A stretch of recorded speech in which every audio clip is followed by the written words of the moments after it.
اللہ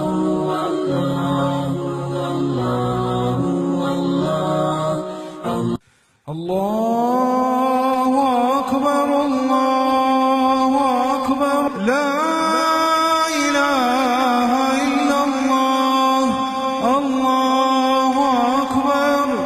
اللہ اکبر وللہ الحمد.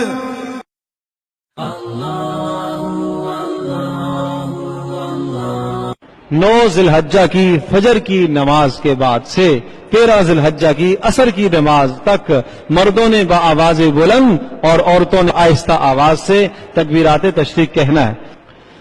تکبیرات تشریق کا پڑھنا یہ واجب ہے اور اگر نہیں پڑھیں گے تو گناہگار ہوں گے. تکبیرات تشریق کا پڑھنا یہ واجب ہے اور اگر نہیں پڑھیں گے تو گناہگار ہوں گے. تو عرض کیا کہ ان تکبیرات کا کہنا مرد حضرات کے لیے اونچی آواز سے پڑھنا واجب ہے اور خواتین کے لیے آہستہ آواز سے پڑھنا ایک بار واجب ہے. اگر مسجد میں ہیں اور اگر نماز کسی کی چھوٹ گئی ہے، رکعتیں رہ گئی ہیں اور نہیں پڑھ پایا، جیسے ہی سلام پھیرے گا تو سلام پھیرنے کے بعد ان کلمات کا کہنا، تکبیرات تشریق کا پڑھنا پھر بھی واجب ہے، اونچی آواز سے پڑھنا واجب ہے.